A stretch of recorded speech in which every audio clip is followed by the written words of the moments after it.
માહિતી શું સામે આવી છે?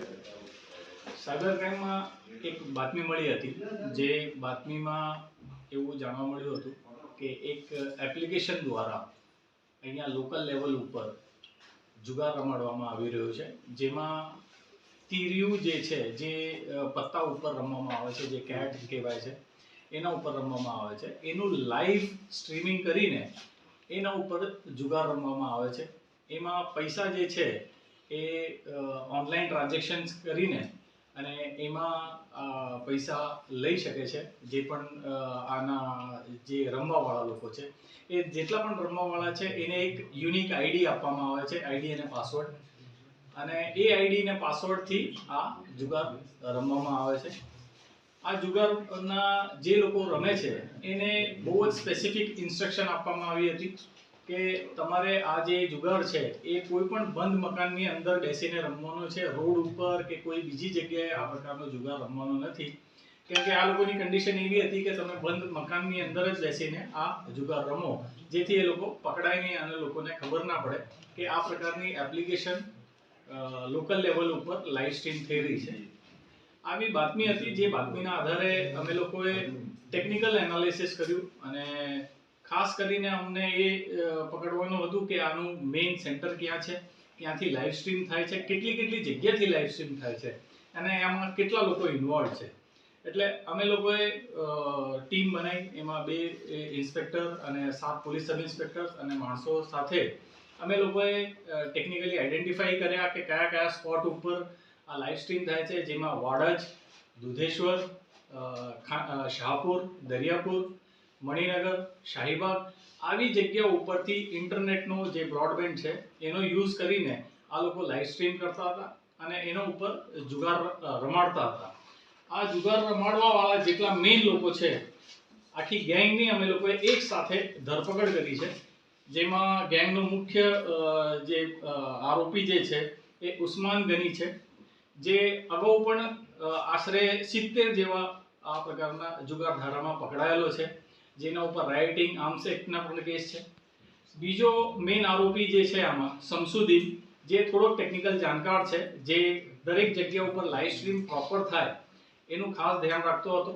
પ્લસ જે પણ ઓનલાઈન ટ્રાન્ઝેક્શન આવતા હોય એના ઓનલાઈન ટ્રાન્ઝેક્શન ચેક કરીને અને એના અંદર કોઈન જે અપલોડ કરવાના હોય છે રમવા માટેના, એ અપલોડ કરવાનું કામ શમસુદ્દીન કરતો હતો. અને શમસુદ્દીન વિરુદ્ધ એક ખૂનનો પણ ગુનો છે, મારામારીના પણ ગુના છે. બીજો આરોપી છે મોઇન મુસ્તાક મિયા શેખ, જેના વિરુદ્ધમાં પણ એક મર્ડર કેસ ચાલે છે અને રાઇટિંગનો પણ કેસ છે.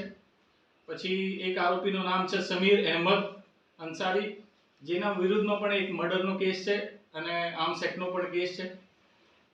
ત્યારબાદ એક આરોપીનું નામ છે વિપુલ અરવિંદભાઈ ચૌહાણ, જેના વિરુદ્ધમાં પણ જુગાર ધારાનો કેસ થયેલો છે અગાઉમાં પણ.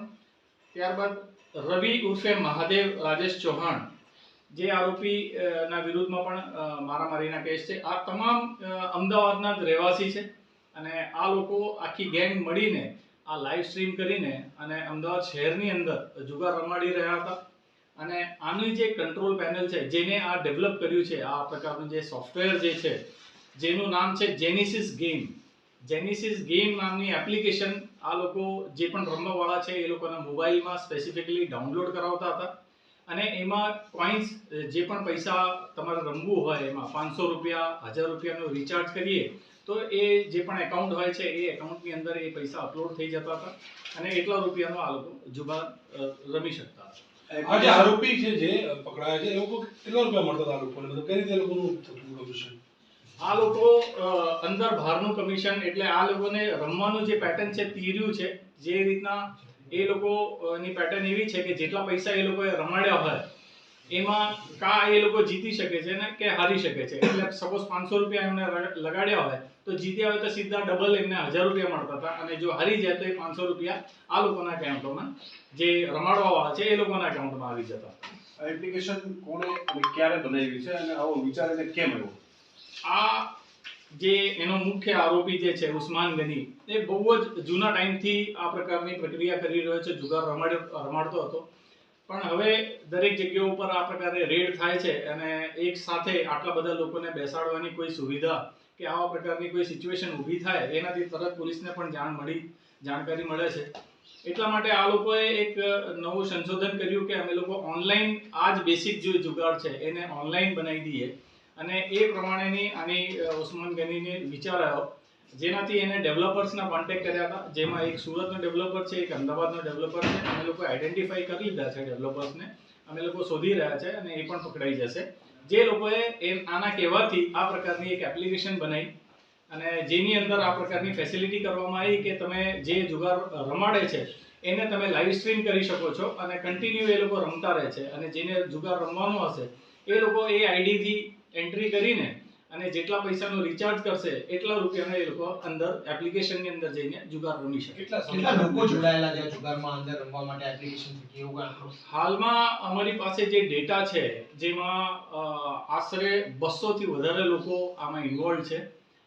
અત્યારે પ્રાઇમરી ડેટા છે આ અમારી પાસે, પણ હજુ અમે કંટ્રોલ પેનલ ને બધી દરેક વસ્તુ અમે સોફ્ટવેરની બધી ચેક કરીશું અને એના ઉપરથી અમને બધો જ ડેટા મળી જશે કે આમાં કોણ જુગાર રમતા હતા, અને એ દરેક જે જુગાર રમતા હતા એ લોકોની પણ અમે લોકો ધરપકડ કરી. કેટલા સમયથી એપ્લિકેશન ઓપરેટ કરતો હતો? એપ્લિકેશન પાછળનો ખર્ચો કેટલો કર્યો?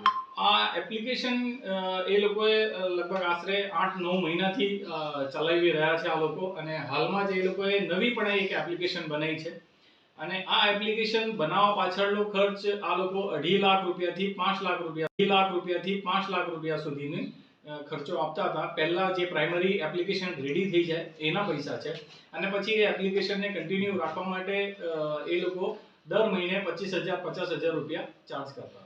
સર્વર સેન્ટર કોઈ જગ્યા પર હતું અને વ્યાપ કેટલો હતો? નેશન વાઇડ હતું? એ સર્વર જે છે એ ડેવલપરના કંટ્રોલમાં હતું, અને અહીંયા જ જે ડેવલપર છે એના કોન્ટેક્ટથી અમે લોકોએ એ પણ શોધી લીધું. સર, એક બીજી વસ્તુ જાણવી છે, ક્રિકેટ સટ્ટાની જે એપ્લિકેશન હોય છે એને અને આને કોઈ સિમિલરિટી ખરી? સિમિલારિટીમાં જે રમાડવાની જે પેટર્ન જે છે એને ડેફિનેટલી એ લોકોએ કોપી કરી છે કે કયા પ્રકારે રિચાર્જ કરવું, કયા પ્રકારે તમે રમી શકો છો, અને જે લાઈવ જે કરવામાં આવે છે, અમુક કેસિનોઝને લાઈવ કરવામાં આવે છે. કેસિનોઝમાં જે પણ રમત રમાડવા છે એને લાઈવ કરીને એ લોકો જુગાર રમાડે છે. આવી ઓનલાઈન એપ્લિકેશનના બેઝ ઉપરથી જ આ એપ્લિકેશન બની છે.